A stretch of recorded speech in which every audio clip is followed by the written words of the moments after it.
வணக்கம். இது உங்கள் வெற்றி டாக்ஸ். இந்த உலகத்தில் பிறக்கக்கூடிய மனிதர்கள் ஒவ்வொருவரும் ஒவ்வொரு ராசியில் பிறப்பாங்க. நம்ம பிறந்த ராசியை பற்றின விஷயங்களை தெரிஞ்சுக்கிறதுக்கு நம்ம எப்போவுமே ஆர்வமாக தான் இருக்கோம். நம்ம பிறந்த ராசியை பற்றின விஷயங்களை எப்படி தெரிஞ்சுக்க முடியும்? நம்ம ஜாதகத்தை எடுத்துகிட்டு ஒரு ஜோசியர்கிட்ட போனால் நம்ம பிறந்த ராசியை பற்றின விஷயங்களை சொல்லுவார்.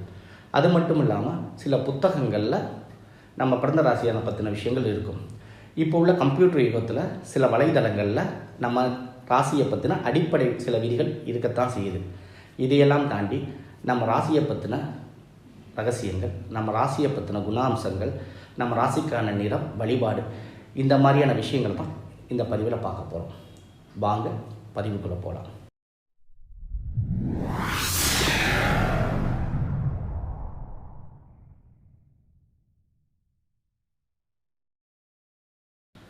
பொதுவாக காலபுருஷ தத்துவத்தில் 12 ராசிகள் இருக்குது. அந்த 12 ராசியில் காலபுருஷ தத்துவத்தில் முதல் ராசின்னு சொல்லக்கூடிய மேச ராசியை பற்றி தான் நம்ம இப்போ பார்க்க போகிறோம். மேச ராசினர்களே, உங்கள் ராசி ஒரு நெருப்புத்தன்மையுடைய ராசி.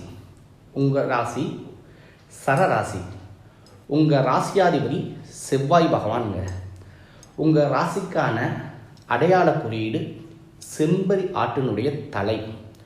உங்கள் ராசியில் சூரியன் உச்சமடைகிறாரு, சனி நீச்சமடைகிறாரு. பொதுவாக நீங்கள் ஒரு நகைச்சுவை உணர்வு மிக்கவர். நீங்கள் எப்பவும் எதிலையும் அவசரப்படுவீங்க. எதையும் உடனே செய்யணும் அப்படின்னு நினைக்கக்கூடிய ஒரு குணாம்சம் கொண்டவர். அது மட்டும் இல்லைங்க, உங்கள் கண்ணை பார்க்கும்போது உங்கள் கண்கள் உள்ள கருவிழி கருமை கலந்த பழுப்பு நிறத்தில் இருக்குங்க. உங்களுடைய தலைமுடி கம்பி போல் நீண்டு தான் இருக்கும். உங்களுக்கு ரொம்ப கூர்மையான பார்வை உண்டுங்க. எப்போவுமே நீங்கள் முன்கோபப்பட்டுக்கிட்டே இருப்பீங்க. உங்கள் ராசியில் பிறந்த எல்லோருமே தைரியமானவங்க. அது மட்டும் இல்லைங்க, நீங்கள் சுதந்திரமாக செயல்படணும்னு நினைப்பீங்க. யாருடைய கீழே அடிமையாக இருக்கணும்னு நினைக்க மாட்டீங்க. உங்களுக்கு வாக்கு சாதுரியம் ரொம்ப அதிகம். நீங்கள் தானுன்ற எண்ணத்தை தவிர்த்துட்டாலே உங்களுக்கு வாழ்க்கையில் ரொம்ப நல்லது நடக்குங்க. பொதுவாகவே உங்களுடைய 28 வயசுக்கு மேலே தான் நீங்கள் வாழ்க்கையில் முன்னேற ஆரம்பிப்பீங்க. உங்களுடைய 45 வயதில் தான் நீங்கள் ஒரு செட்டில்மெண்ட்டான லைஃபுக்குள்ளேயே போவீங்க. நீங்கள் மெத்தவங்க மாதிரி வாய்ப்புகளை தேடி அலைகிற ஆள் கிடையாதுங்க. உங்களுக்கான வாய்ப்புகளை நீங்களே உருவாக்கிக்கக்கூடிய ஆள் தான். உங்களுடைய லக்னம் வலிமையாக இருந்துச்சுன்னா உங்கள் ஜாதகத்தில் பெரிய தலைமை பதவியை நீங்கள் ஏற்றுக்குவீங்க. மற்றவங்களை அடக்கி ஆளக்கூடிய பொறுப்பில் தான் இருப்பீங்க. உங்கள் கூட பிறந்தவங்க உடன்பிறப்புகள் மேலே உங்களுக்கு எப்போவுமே ஒரு தனி விதமான ஒரு அன்பு இருந்துக்கிட்டே இருக்கும். என்ன, சில சமயம் நம்ம கூட பிறந்தவங்க நம்மளை புரிஞ்சுக்கலேன்ற ஒரு ஆதங்கமும் உங்கள்கிட்ட இருந்துக்கிட்டே இருக்கும். நீங்கள் படித்த படிப்புக்கு ஏற்ற வேலையை பார்க்க மாட்டீங்க. அதே போல் உங்களுக்கு பழைய விஷயங்கள் மேலே ஈடுபாடு அதிகமாகவே இருக்கும். 2-3 சகோதர சகோதரிகள் கூட தான் நீங்கள் பிறந்திருப்பீங்க. உங்களுக்கு மிதுனம், சிம்மம், துலாம், தனுசு, கும்பம் இந்த ராசிகள்லாம் நட்பான ராசிங்க. கடகம், விருச்சிகம், மீனம் இதெல்லாம் பகையான ராசிங்க. ரிஷபம், கன்னி, மகரம் இந்த ராசியெல்லாம் சமமான ராசிங்க. எப்போவுமே காதல் விஷயத்தில் நீங்கள் வெளிப்படையாகவும் ஆர்வமாகவும் இருப்பீங்க. உங்களுடைய எதிர்பாலினை தவிர நீங்கள் ஈஸியாக கவர்ந்துருவீங்க. அதே போல் உங்கள் ராசியில் பிறந்த பெண்களும் தன் எதிர்பாலினை தவிர கவர்றதுக்கு எல்லா விதமான முயற்சிகளிலும் ஈடுபடுவீங்க. தலையில் அடிபடுறது, இல்லை தலையில் காயம் படுறது, பட்ட காயத்தினுடைய வடு, இது போல் ஏதாவது ஒரு அடையாளம் உங்கள் தலையில் மேசராசிக்காரன உங்களுக்கு இருந்துக்கிட்டே தாங்க இருக்கும். பொதுவாக உங்களுக்கு வயிற்று வலி, முகப்பரு, தூக்கமின்மையால் அவதிப்படுறது, படர்தாமரை, இரத்த குழாயில் அடைப்பு ஏற்படுது, கோமா, யூரினரி இன்ஃபெக்ஷன் போன்ற தொற்றுகள் வர்றதுக்கும் நோய்கள் வர்றதுக்கும் அதிகமான வாய்ப்பு இருக்குங்க. நீங்கள் உங்கள் ராசியை சேர்ந்த மேசராசி பெண்களை கல்யாணம் பண்ணிக்கிட்டிங்கன்னா உங்கள் வாழ்க்கையில் சந்தோஷமும் நிம்மதியும் எப்போவுமே இருக்குங்க. உங்கள் வீட்டையும் உங்கள் குடும்பத்தாரையும் நீங்கள் அதிகமாக நேசிப்பீங்க. உங்கள் அப்பா கூட பிறந்த உடன்பிறப்புகளால் உங்களுக்கு எப்போவுமே உதவி கிடைக்கிறது இல்லைங்க. உங்கள் வீட்டில் எப்போவும் தாயாருடைய ஆதிக்கம்தான் இருக்கும். உங்கள் ராசி பொதுவாக கால்நடைகள் மேயிற இடம், மணல் நிலம், குன்று போன்ற இடம், யாருமே போக முடியாத இடம், மறைவிடம், வீட்டோட மேற்சுவர், கூரை, தொழுவம், இது மாதிரியான இடங்களை குறிக்குங்க. பொதுவாக நீங்கள் உங்கள் வாகனத்தை யாருக்கும் இரவலாக தரக்கூடாது. அப்படி இரவலாக தந்தீங்கன்னா அந்த வாகனத்தால் உங்களுக்கு செலவு வரும். அதே போல் நீங்கள் ஒரு குறிப்பிட்ட வயதுக்கு மேலே தந்தையை விட்டுட்டு வெளியே வந்து நீங்கள் முயற்சிகளை செய்தீர்கள்னா உங்கள் முயற்சிகள் நல்ல பலிதம் கொடுக்கும், நல்ல வெற்றி அடைவீங்க.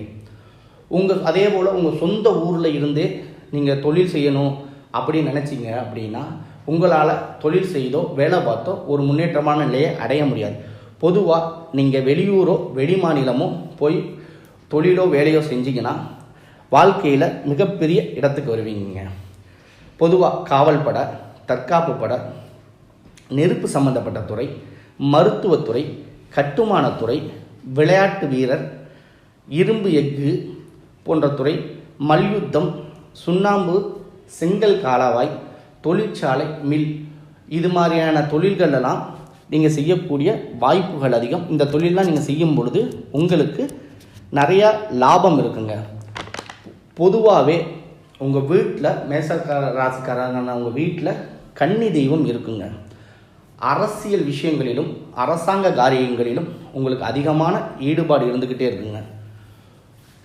உங்கள் பூர்வீக சொத்துலேயோ இல்லை நீங்கள் வாங்கக்கூடிய சொத்துக்கள்லேயோ டாக்குமெண்ட்டால் உங்களுக்கு பிரச்சனை வரும். அதனால் நீங்கள் புதுசாக ஒரு சொத்து வாங்கினீங்கன்னா அந்த டாக்குமெண்ட்டை படித்து பார்த்து வாங்குங்க. இல்லைன்னா நீங்கள் உங்கள் பூர்வீக சொத்துக்கான டாக்குமெண்ட் உங்கள் கையில் இருக்குன்னா அதை ரொம்ப பத்திரப்படுத்தி வைங்க. அசால்ட்டாக இருந்தீங்கன்னா அது காணாமல் போயோ இல்லை மெத்தவங்களா அல்லது தவறாக பயன்படுத்தப்பட்டோ உங்களுக்கு ஒரு பிரச்சனை வரும். பொதுவாக உங்களுக்கும் உங்கள் மூத்த சகோதரருக்கும் எப்போவுமே கருத்து வேறுபாடாக இருக்கும். ஆனால் உங்களுக்கு மூத்தவங்க பெண்ணாக இருந்தாங்கன்னா உங்களுக்கு பிரச்சனைகள் வராது. உங்கள் பூர்வீக சொத்தை எப்போவுமே உங்களால் அனுபவிக்கவே முடியாது. அதே போல் நீங்கள் குடியிருக்க வீட்டில் பக்கத்து வீட்டில் உள்ள அண்டைய அயலாரால் எப்போவுமே ஏதோ ஒரு மனஸ்தாபமோ ஒரு சஞ்சலமோ ஒரு சண்டையோ வந்துக்கிட்டே இருக்குங்க. உங்களுடைய குலதெய்வம் நல்ல வலிமையான குலதெய்வமாக இருக்கும். அந்த குலதெய்வம் நீர்நிலை பக்கத்திலே இருக்குங்க. நீங்கள் கல்யாணம் பண்ணாதான் உங்களுக்கு யோகம். உங்களுக்கு மனைவி மூலம் ஆதாயம் வருங்க. பொதுவாக நீங்கள் 2 விதமான தொழிலை செய்யக்கூடிய வாய்ப்புகள் அமையும். உங்களுக்கு 2 வருமானங்களும் வரக்கூடிய வாய்ப்புகள் இருக்குங்க. உங்கள் மனசில் ஏதோ ஒரு ரகசியத்தை மறைச்சி வச்சுக்கிட்டே இருப்பீங்க. எந்த சூழ்நிலையிலையும் யார்கிட்டையும் அதை வெளிப்படுத்தாமல் உங்களுக்குள்ள ரகசியமாகவே வச்சுக்கிட்டு இருப்பீங்க. உங்கள் அம்மா மேலே உங்களுக்கு எப்போவுமே அதீதமான அன்பு இருக்கும். உங்களுக்கு எப்போவுமே உடல் சூடாகவே இருக்கும். உங்கள் தாயுடன் பிறந்தவங்க கூட உங்களுக்கு நல்ல ஒரு கம்யூனிகேஷன் இருக்காது.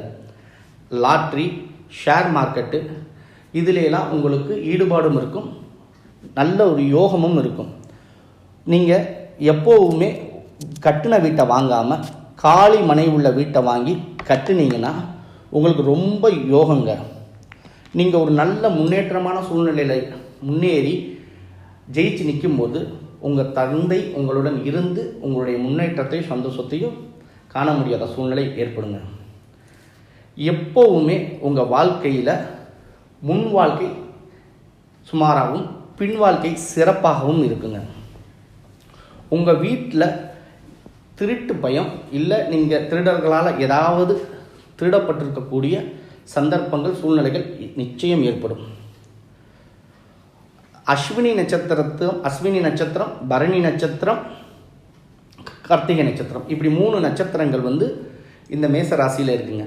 பொதுவாக அஸ்வினி நட்சத்திரத்தில் பிறந்தவங்க உடல் ரீதியாக பெண்களுக்கு உடல் ரீதியான கருப்பை சம்பந்தமான பிரச்சனை நிச்சயமாக ஏற்படுங்க. அதே போல் அஸ்வினி நட்சத்திரத்தில் பிறந்தவங்க நிறைய மருத்துவர்கள் இருக்காங்க. அஸ்வினி நட்சத்திரத்தை பிறந்த மேசராசிக்காரவங்களாம் நிறைய பேர் மருத்துவம் படிக்கிறதுக்கு வாய்ப்பு இருக்குங்க. அதே போல் பரணி நட்சத்திரம் ரொம்ப நேர்மையான நட்சத்திரம். மேசராசி பரணி நட்சத்திரம் பிறந்தவங்க ரொம்ப நேர்மையானவங்களாக இருப்பாங்க. அவங்களுக்கு நிச்சயமாக தீயினால் காயம் ஏற்பட்டிருக்குங்க. அதே போல் கார்த்திகை நட்சத்திரம், மேஷராசி கார்த்திகை நட்சத்திரத்தில் பிறந்தவங்களுக்கு அப்பா அம்மாவுடன் ரொம்ப நாள் தொடர்ந்து வாழ முடியாத சூழ்நிலை ஏற்படும். அப்பா தாய் தகப்பனை விட்டு பிரிந்து கொஞ்ச நாள் இருக்கக்கூடிய சூழ்நிலை ஏற்படும். அவங்க ஒரு இடத்துல நிரந்தரமாக வேலை செய்யாமல் அடிக்கடி வேலையை மாற்றிக்கிட்டே இருக்கக்கூடிய சூழ்நிலை அமைங்க.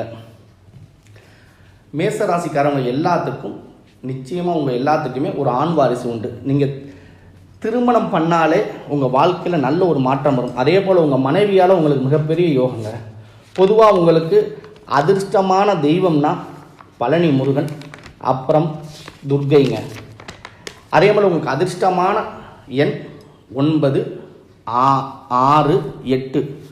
அதிர்ஷ்டமான கிழமை செவ்வாய், சனி, வெள்ளி. இந்த மாதிரியான கிழமைகளில் உங்களுடைய தெய்வங்களை வழிபாடுகளை செய்தீங்கன்னா ரொம்ப விசேஷங்க.